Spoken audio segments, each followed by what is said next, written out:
Good afternoon and welcome to Lesson 4, our third attempt at taking you through education reform between 1945 and 1975. I am ably assisted by Mr. Raine. Mr. Raine, someone who's reliably informed me that this is one of his special subjects, so he'll be asking me probing questions throughout. So, the key issue, first things first. What is the point of education? There are three main goals. It's not because they care about you. The government doesn't spend trillions of pounds because they want you to have a nice time.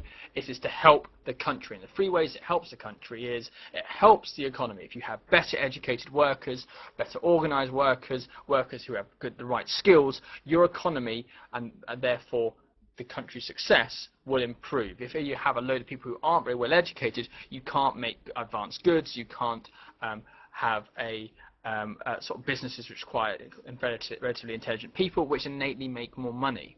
Okay. It also teaches people how to be good citizens. It's not an accident that in most schools we make you wear uniforms, we make you follow rules, and we give you the sense that the man will always win. This is very much the government's intent, and if we train you for about 14 years or 13 years how to obey and how to work within a particular system of rules. And finally, and the most important one, is this idea of social mobility. That's the one with Sir or Lord Allen Sugar now, isn't he? Yes. Yeah. Lord Allen. And this is the argument that everyone has the right to become successful if they have the ability and they work hard. Okay, and therefore the point of education is to make sure that no matter how rich or poor you are, no matter your background, you have the tools and you have the training to make a success of your life regardless of any other factors. And this is one of the big controversies, I would say, of education. This is the big issue we're going to be looking at about how it changed, because between 1945 and 1975, the basic idea of how do you encourage poor people and rich people to have the same chance in life using education radically shifts. So, to start with, in 1944, there was the Butler Act passed. Butler as in Downton Abbey. Okay, and this came from a very, very positive and forward-thinking place. Schools before 1944 were largely of very poor quality unless you went to a private school. They generally didn't train in any real abilities. Most people left at the age of 14 without any qualifications or skills for life. It meant that even if they were naturally very bright, or they had very good backgrounds, middle-class backgrounds, or they had particular skills, there was no way for that to be trained or nurtured, and everyone just went through the system with badly paid teachers who were poorly educated themselves and given basic reading and writing lessons and then basically kicked out the door. So what it aimed to set up was something called a tripartite system. It's a big word, but just think the word tri. And it argues that children are different, and if you try and teach them all the same, you're only going to help some of them. You're not going to help all of them. So, we are going to look at three individuals. So first things first, Fred Jones, he's 11, he's just finishing primary school. He's not very academic, he's from a poor background, but he's very good at making things with his hands. So he was very much representative of the working class of Britain at the time. In the middle, you have young Harold Wilson, 11-year-old, from a relatively middle-class background. He's an exceptionally clever kid, but doesn't necessarily have access to all of the things that some of the upper-class kids would have. And finally, David Smith. He's average academically from a relatively poor background. He's got no particular skills. Poor old David. Okay, so we've got three very different children, and in the old system they'd all be sent to the local school, which would be very poorly run. They wouldn't have much funding. Fred Jones would have no real opportunity to learn how to do stuff with his hands. Harold Wilson would not be pushed by teachers and would not be have his intellect challenged and would not have his intellect developed, and David Smith would probably just fall to the back and not really take part in any real learning. This tripartite system then argues these three types of students, ones who are very intelligent, ones who are very skilled, and everyone else should have their own different types of school. So, the technical schools were for people like Fred Jones. Technical schools, they teach technical skills rather than academic skills. Okay, they focus less on sort of the abstract subjects of history and geography and languages, much more on stuff that people can use in the real world. And the argument is, if you're not particularly academic, you shouldn't be forced to make yourself academic. You should develop the skills which will help you get a trade, make money, and have a job in the world of the future. The second one for young Harold here is a grammar school. Now, the grammar school was meant essentially to grease the path towards university. Harold would be educated much like a student who was privately educated. They would focus on English and maths, and they would focus on literature and writing, and it would be very much with the mindset of prepping him for university and education beyond the grammar school. And finally, the secondary modern, which is always sort of the weakest of the three, was designed for pretty much everyone who didn't fit into the technical school or grammar school bracket. And generally, these were aimed at academics, but going at a slower pace. Okay, the teachers were almost specialised at teaching students who perhaps didn't have a natural knack for any real subjects or didn't really have an academic background. They were designed to be slightly more advanced. And teach slightly better quality teachers and slightly more resources, but again, they were more of the filler for everyone else. Now, that actually brings up an interesting point, and let me ask you a question. What would happen if you were, for instance, in a technical school, but you were more suited for a grammar school? They clearly made mistakes, didn't they? And as we can see at the bottom, very good question, is everyone at the age of 11 had an assessment at the end of primary school, and it was called the 11+. Once those who passed, those who did very well, it was very much like an IQ test, got to go to grammar school, and this would cream off 5 to 10% of the population. Say if you found yourself in a technical school when you perhaps deserved to be in a grammar school, there is no way, if you have failed the 11+, to go into a grammar school. There might be some movements between technical schools and secondary moderns, because technical schools were naturally more popular. But in general, once you're in a grammar school, you're there for life. If you're not in a grammar school, there's no way to get in there. Now, this is problematic to some extent.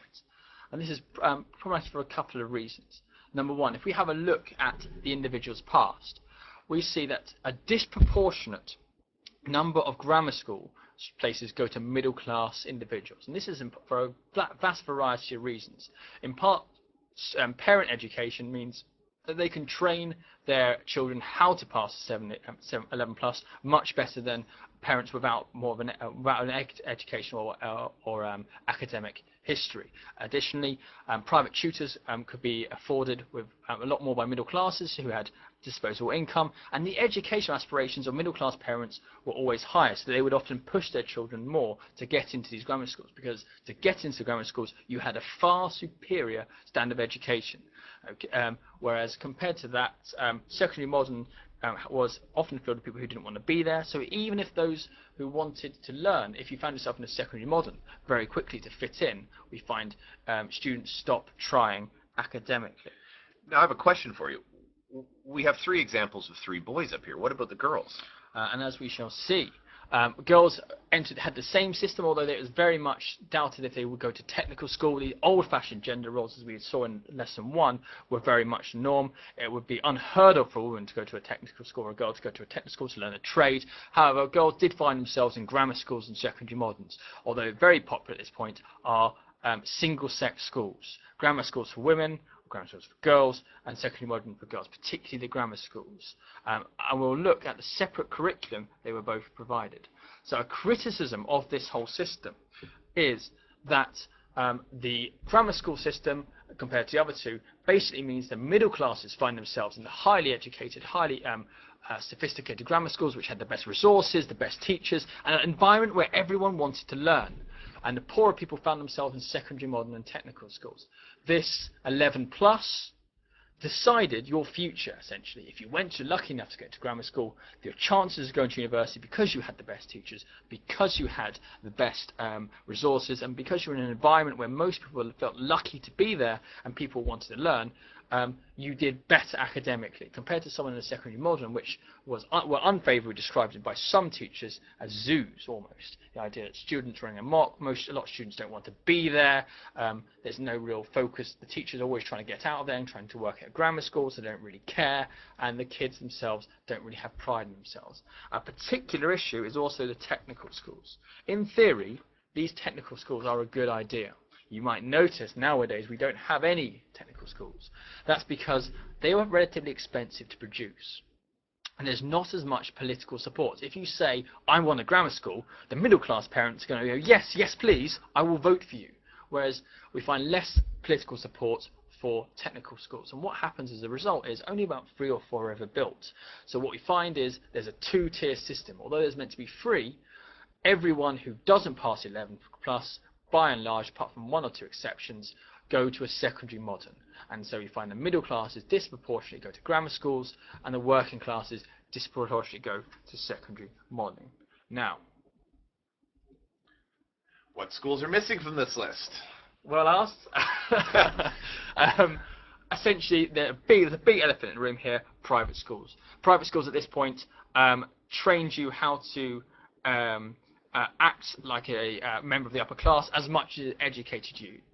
However, they dominated the best teachers, the best resources, but also they all had relationships with the top universities in the country. In this point, for example, up until 1965, and there's a compulsory Latin exam for entrance to Oxford. This is problematic because most state schools don't teach Latin. It's at these private schools where they will do this. They would have tutors to teach how to get into Oxford and Cambridge, and you would have far better tuition. So what we end up finding is, even despite the reforms to the tripartite system, it still means that the rich have an unfair advantage in their futures and in getting to university and everything that entails in terms of jobs in the future. And it's not an accident that, for example, in the mid to top 90s of judges in Britain today, or senior judges in today, went to private schools. They were going to private schools in this period, and they would have had access to the far better education than their contemporaries. For that matter, the good degree of government officials at the time also are products of private schools. Very much so. So, you mentioned earlier about different genders in education, and this is a particular issue which we are going to look at. Now, as you remember back from lesson 1, there was a very strict gender roles definition. Women had a particular role, and that was in the home, submissive to the husband, and as mothers primarily, while men were trained were brave, masculine, and breadwinners. And this is reinforced through the education system. So this is a quote from a headmaster of a girls' school. The most important thing in female education is to build on the skills that the female student has learned from their mother. It is a waste of time to attempt broader subjects, as some experimental private institutions have done. Far apart from the fact that it is both unbecoming and unrealistic to expect female students to tackle these subjects, it is also a waste of time. Say if she got into Somerville College, Oxford, she'll be married within the year. And what use is an Oxford education then? So in this statement by a head teacher, I think it really sums up the attitude towards female education. Number one, women weren't seen as capable of learning the complex subjects such as science, maths, history. They were more suited to lesser subjects. As well as this, the primary role of education isn't for women is not to make them academic, but it's to make them mothers. It's to make them suitable in the home. Okay. And finally, the idea that even if you do train them up, women's expectations as soon as they got married was that they stop working and they become mothers. So there's almost a futility. Even if you have a very bright girl, she's going to be married at 22, 23, 24 if she's very late. And then what's the point of all this education? Whereas if you train a man in this, he'll use this for the rest of his career. Yeah, there's also, I guess, another sort of unspoken implication or unspoken thing that's sort of insinuated by this is the fact that, you know, if women take these places, there'll be less places for the men. Absolutely right, and particularly in the top universities. At this point, a number of Oxford colleges are made for women. Somerville College is the most famous. St Anne's as well is a very famous one, where it was only for women up until the mid-70s. but they find themselves battling against other colleges, bigger colleges and university, because women in education was seen as almost laughable. And what we see in the school environments is there's a very strict division between boys' subjects such as woodworking, sport, so metalworking, more hands-on, more technical subjects, but also more complex subjects such as science, classics and history, and they were generally reserved for men and boys only. Girls in some schools were barred from studying them, and most schools discouraged from taking them on, and they were instead pushed towards subjects such as sewing, cleaning, interior design, childcare, cooking and dance. This is labelled home economics, and if you can't see the implication here, I would suggest you go back to lesson 1 and have a think about what the role of the women were in this time. And the only exception is both groups were expected to do English and maths. This is in part because everyone needs to speak English and be able to basically count in a society, but also in part because women will be the ones teaching their children early on. So they need to be able to teach their boy children in particular a basic grasp of English and maths to give them that advantage going forward. Now, in possibly my favorite quote in this entire course, we have here the Education Secretary, Tony Crosland, who's upset with the school system. The Labour MP says, if it's the last thing if it's the last thing I do, I'm going to destroy every grammar school in England. Fantastic. So here's a Labour Education Secretary. So Labour campaigns for equality a little bit more at this time, but also gender equality, but more importantly, social equality. They're the party of the working class. They want the working class to have the same position, attitude and opportunities as the middle classes and upper classes.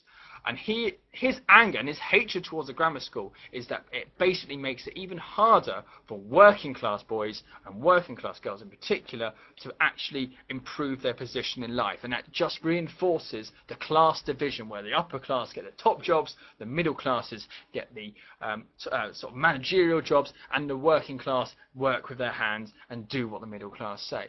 And his problem is that the 11 plus is unfair. And you are choosing at the age of 11 I remember when I was 11, and hopefully no one judged me on where I was going to be, because they'd think I'd be even lower than the history teacher probably by now. I don't know about yourself. I'm actually shocked that you're even here, but all kidding aside, 11 by any measure is a ridiculous age to judge the students' capability for their future. I mean, it's hard to imagine really being almost selected and having your career path selected going forward at the age of 11. So what Mr Crosland proposes is to get rid of this tripartite system, the system which was designed to actually try and encourage social mobility, the idea that no matter where you came from, if you did the 11 plus, you'd go to a grammar school and it will all be fine. He said, and the facts sort of sit behind him, that the middle classes dominated the grammar schools, even if they weren't the brightest. Because they had the access to money, the parental education, the parents pushing them, they found themselves, by and large, there were some working class boys and girls who made it into grammar schools, but by and large, they found themselves in these grammar schools, and therefore they had the better chance educationally. So he proposes something instead. He proposes the comprehensive schools. Comprehensive basically means everything, and we today live in a society where comprehensive schools are the norm, although as I'm sure you're aware, there are a lot of old grammar schools still in existence. Comprehensive schools, basically, similar to JFS, is the idea that you do not select who comes in, or at least do not select on the basis of academic ability. You take everyone in, and then as they grow up between the ages of 11 and 18, the good ones might find themselves, no matter what background they're from, find themselves at the top, and the students who are less academically able will find themselves other vocations. And so the idea is, rather than dividing children at 11, which means that middle class students are at an advantage and working class students are at a disadvantage, you throw everyone into one type of school and you give them all a good education.